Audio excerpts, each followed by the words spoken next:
Hi, welcome to Sandra's Sisterhood. This is Carrie, and today's video is about self-talk statements to cope with being single and childless, not by choice. Sandra's Sisterhood is a YouTube channel for those who are single and childless, not by choice. So, self-talk statement number 1. I still have an opportunity for a meaningful, fulfilling life.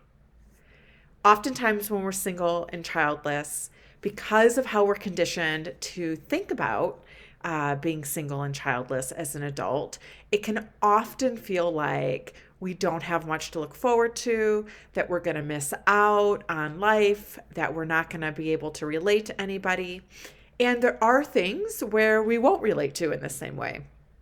There are things that we're not going to experience in the same way that parents might experience things, but it doesn't mean that we still don't have our own opportunity to have a meaningful, fulfilling, and fun life. Number 2, the flexibility of my life can allow for amazing experiences. Again, oftentimes when we're single and childless, not by choice, it can feel like we're just going to miss out on so much, that the whole world is living a certain path and we're over on this other path just watching them from afar. We're not going to have the same experiences, but it doesn't mean that we're not going to be able to have amazing experiences as well. So if you want to travel, you can travel. If you want to be able to take more risks in either creating a new business or starting a new job, things like that, you'll have opportunities that some people who have different responsibilities won't be able to have. So again, the flexibility of my life can allow for amazing experiences. Number 3, I can spend my time doing things that bring me happiness.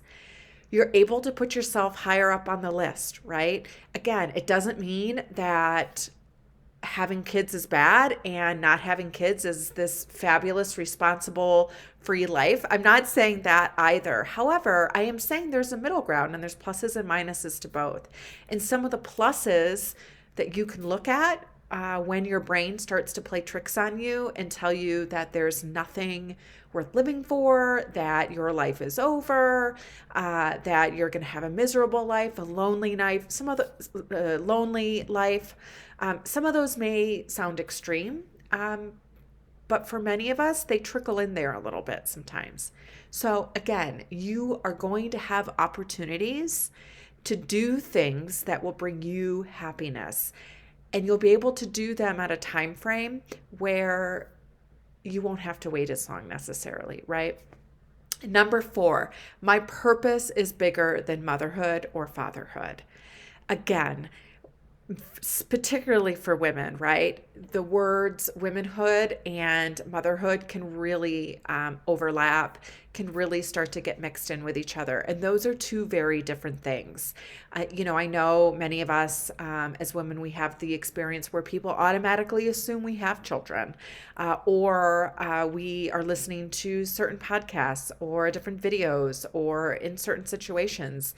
And the people talk about motherhood as if everybody in the room is a mother. Again, that despite what we're told sometimes, womanhood and motherhood is not the same thing. So, the 4 self-talk statements to consider when your talk is starting to be more negative around singleness and childlessness. 1, I still have an opportunity for meaningful, fulfilling, and fun life. And you do. The flexibility of my life can allow for amazing experience. And it does. I can spend my time doing things that bring me happiness. You can. And my purpose is bigger than motherhood or fatherhood. And it is. So, think about those things the next time you need to remind yourself that you can have a meaningful, fulfilling, and fun life. And remember, you can explore things, try things, and take different risks. Check back with us at Sandra's Sisterhood for more videos for the single and childless, not by choice person.